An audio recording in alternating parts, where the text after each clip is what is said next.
प्रतिकार अवकाश। प्रतिकार अवकाश से बोलूंगा तो आप कहेंगे भैया प्रतिकार अवकाश में ऐसी कौन सी बात है जो विवेकानंद बोलने से डर रहे थे। बिल्कुल है उसमें बात, उस मुद्दे को आप महसूस करिएगा, आज आप सोचिएगा कि मैं कौन सी बात कह रहा हूँ। असल में प्रतिकार अवकाश हमको किसी चीज़ के लिए अभी तक मिला नहीं। मुझे भी 10 साल पूरे हो गए, 10 वर्ष में मुझे अभी तक किसी भी काम के बदले में प्रतिकार अवकाश नहीं मिला है, न ही मुझे कोई ऐसा व्यक्ति मिला है जिसको प्रतिकार अवकाश मैंने पाते देखा हो। अब इसके पीछे मुझे जो कारण समझ में आ रहा है, अभी SIR में लोगों की ड्यूटी लगी थी, अभी जनगणना में ड्यूटी लग गई, और लोग कहते हैं, बहुत सारे समाज में लोग कह देते हैं अरे 25,000 रुपये तो मिल रहा है, पैसा भी चाहिए, छुट्टी भी चाहिए। पैसा तो हमें भी मिल रहा है, लेकिन राजस्व विभाग का जो कर्मचारी लगा हुआ है जनगणना में उसको भी मिल रहा है, विकास भवन का जो कर्मचारी लगा है उसको भी मिल रहा है, ब्लॉक का कर्मचारी जो लगा हुआ उसको भी मिल रहा है, इन सबको पैसे मिल रहे हैं, साथ ही साथ इनको इनकी छुट्टियां भी मिल रही है।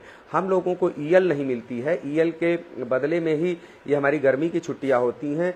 इसी में सब कितने सबसे ज़्यादा बुरी स्थिति में वो आ जाएंगे जो दूसरे जिलों में चयनित हैं और दूसरे जिलों के में रह के अपनी नौकरी कर रहे हैं। इन्हीं छुट्टियों में अपने और अपने परिवार के बीच जाने को उनको अवसर प्राप्त होता है और वो जाते हैं अपने नातेदार, रिश्तेदार, घर परिवार। कितने लोग बच्चों को छोड़ के दूर रहते हैं, यही 15-20 दिन अपने परिवार के साथ रह लेते हैं, घूम लेते हैं, टहल लेते हैं, अच्छा समय बिता लेते हैं। वो भी नहीं जा पाएंगे क्योंकि जनगणना की ड्यूटी आ गई। हम जनगणना की ड्यूटी के खिलाफ नहीं है। राष्ट्रहित में मैं बोलूँगा क्या क्या शिक्षकों ने किया है अगले लाइव में।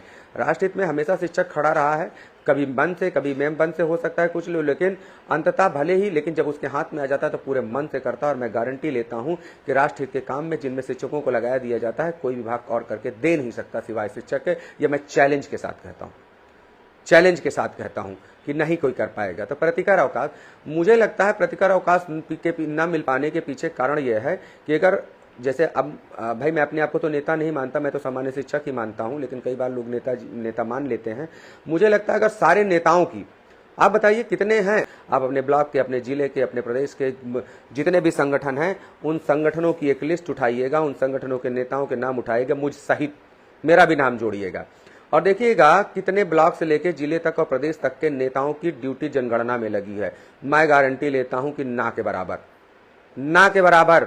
ये मैं लिख के देता हूं, आप लिख के दिखा दीजिएगा। अगर आपके ब्लॉक में 10 नेता हैं तो 10 को 10 बरी होंगे। जनगणना की ड्यूटी के, चुनाव की ड्यूटी से, SIR की ड्यूटी से कोई भी शिक्षक प्रतिनिधि हमारा नहीं लगा होगा, शिक्षक प्रतिनिधि नहीं लगा होगा। और मुझे लगता है कि अगर शिक्षक प्रतिनिधियों की भी इसमें, मुझ सहित, मैं अपनी भी बात कह रहा हूं, मैंने कभी अब तक आज तक अपनी छुट्टी कटवाने का प्रयास नहीं किया, हर छुट्टी में करने के लिए तैयार रहता हूं।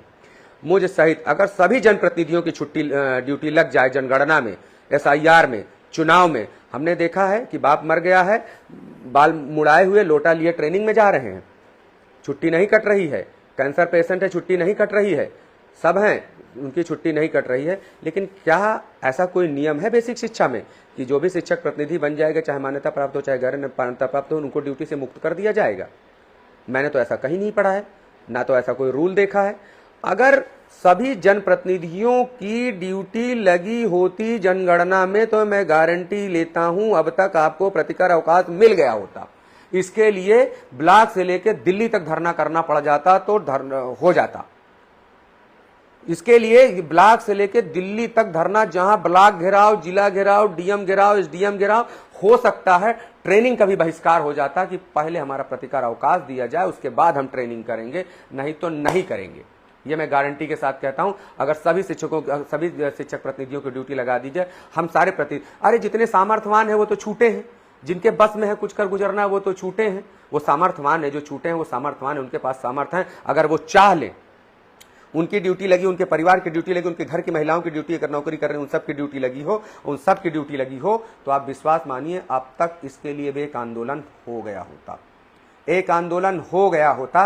मैं आपको बात कह रहा हूं कि एक ऐसा मुद्दा आया था जिसमें सब लपेटे में आए थे, वो था ऑनलाइन अटेंडेंस। एक एक व्यक्ति, एक एक शिक्षक, एक एक संघ, एक एक शिक्षक प्रतिनिधि उसके लिए बिगुल फूंक दिया था और वापस करवा के ही माना था, वापस करवा के माना था। जब सामान्य शिक्षक जुड़ा होता है और हमारा शिक्षक प्रतिनिधि, मान लीजिए हम ही नहीं, हम अपनी ही बात लेंगे, भाई हम किसी और को नहीं कह सकते, मेरी ड्यूटी नहीं लगी है, तो हो सकता है दूसरे 2-4 लोग कहें तो मैं एक दिन साहब के पास चला जाऊंगा, अरे सर देखिए हो जाना चाहिए, हमने अपना दिया, फोटो खिंचाई, हो गया। जब हमने BSS साहब से मांग करी कि मिलना चाहिए, ये काम होना चाहिए, चले आए घर, दूसरे काम में लग गए। लेकिन जब मेरी ही ड्यूटी लगी है और मैं ज्ञापन दे के आया तो अगले दिन फिर जाऊंगा, कि साहब ज्ञापन पे क्या हुआ, आपने विचार किया कि नहीं किया, शिक्षक बहुत उतावला। शिक्षक उतावला है कि नहीं उतावला हम नहीं जानते, लेकिन क्योंकि मेरी खुद की कटनी है, मुझे खुद प्रतिकर अवकाश चाहिए, तो मैं ये कहूंगा कि हमारा शिक्षक उतावला हो रहा है सर, उसको प्रतिकर अवकाश दीजिए, बहुत परेशान है सर, नहीं घेराव करेगा। एक्चुअली मुझे प्रतिकर अवकाश चाहिए, मैं अपने लिए आवाज उठाने जाऊंगा तो अपने लिए आपके साथ आपकी बात हो ही जाएगी। तभी तो लोग कहते हैं कि अगर एक कहावत है कि अगर राजा बाल बच्चेदार होता है, मतलब इसको किसी से जोड़ा ना जाए, माफी, चलिए इस उदाहरण को ही नहीं देते हैं। अगर कहते हैं ना कि जब मुखिया उसी चीज से गुजर रहा होता, कहते जाके पैर न फाटी बेवाई ऊका जाने पीर पराई वाली बात। तो अगर मेरे पैर में बेवाई फटी है और मैं चलने में असमर्थ महसूस कर रहा हूं, तो मैं ये मान के चलूंगा कि जितने लोगों के पैर में बेवाई फटी है सब नहीं चल पा रहे हैं। तो जब मैं नहीं चल पा रहा हूं तो वो नहीं चल पा रहे, तो जब भी चलने का आदेश आएगा मैं उसका विरोध करूंगा कि नहीं भाई बैठे बैठे काम ले लीजिए।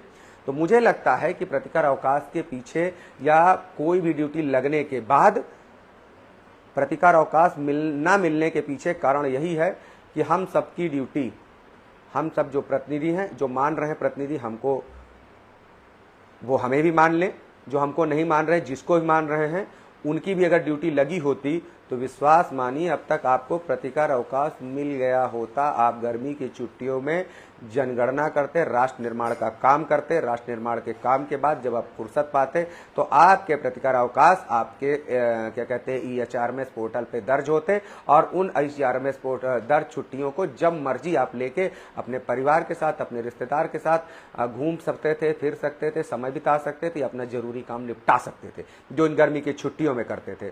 तो इसका कारण यही है। मुझे लगता है आप जिस संगठन, चाहे मुझसे जुड़े, किसी से, सबको बोलिए कि हमें प्रतिकार अवकाश आप दिलाइए। आप या तो फिर हमारे साथ ड्यूटी करिए या प्रतिकार अवकाश दिलाइए। अगर आप नहीं दिलाते हैं तो हम मानेंगे कि आप हमारे हितैषी नहीं हैं। आप कम से कम बोलिए, आप हितैषी बने रहिए। हम नहीं कह रहे हैं किसी का विरोध करना है। अरे आप कहिए तो, कितने लोगों ने अपने अध्यक्ष मंत्री, ब्लॉक अध्यक्ष, ब्लॉक मंत्री से, आप सब लोग हर रोज 5-5 10 जिसकी ड्यूटी सब लोग फोन करिए, अध्यक्ष जी कब धरना है, हम लोगों को प्रतिकार अवकाश दिखाइए, अध्यक्ष जी कब धरना है। सबको डंडा मचा लीजिए, हमको भी डंडा मचा लीजिए, फिर देखिए आप अपने जिस भी संगठन से जुड़े, सभी संगाली संगठन है, सब समर्थवान है। अगर एक संगठन भी पूरी ताकत लगा देगा और जिद पकड़ लेगा, नहीं मैं प्रतिकार अवकाश दिला के मानूंगा, तो निश्चित मिल जाएगा आपको प्रतिकार अवकाश। आप कहिए कि हम जनगणना काम कर रहे हैं, आप हमारी लड़ाई लड़िए, हमें प्रतिकार अवकाश, इधर हमारी जनगणना खत्म हो उससे पहले हमारा प्रतिकार अवकाश क्रेडिट हो जाना चाहिए। और ये एक बात की बात नहीं, एक दिन की जनगणना नहीं है, अभी शुरू होगी और ये पूरा दिसंबर जनवरी तक जाएगी। इधर जनवरी तक जाएंगे, फिर SIR चालू हो जाएगा, कुछ ना कुछ चलता रहेगा।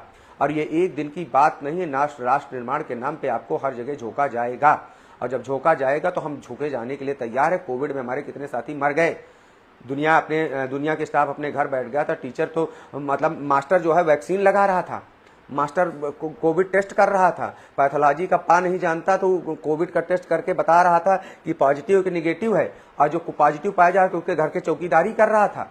सब किया है। इतना देश निर्माण के लिए टीचर करता है, अब और क्या कर दे। कितने लोगों ने जान गंवा दी। हम लोगों को उनके बदले में कभी रिवॉर्ड मिलना चाहिए, और मुझे लगता है कि अगर सही जगह तक मांग पहुंचे तो हम लोगों को रिवॉर्ड मिलेगा। कई बार शासन प्रशासन तक हम सही तरीके से बात नहीं पहुंचा पाते, हमारी बात बीच में रुक जाती है। तो हमें लगता है कि आप जिस भी संगठन से जुड़े हैं, उनके ब्लॉक अध्यक्ष, जिला अध्यक्ष और प्रदेश से निवेदन करें कि आदरणीय अध्यक्ष जी, हम सब आपके अनुयायी हैं, आप हमारे मुखिया हैं, आप हमारे अग्रज हैं, आप ड्यूटी से छूटे हुए हैं, आप पारिवारिक जिम्मेदारियों को निर्वहन कर लेंगे, आप अपनी जिम्मेदारियों का निर्वहन कर लेंगे, लेकिन हमारा भी परिवार है, हम उसके लिए भी हमारे परिवार के लिए भी समय दिलाइए, प्रतिकर दिलाइए, हम आपके आभारी रहेंगे।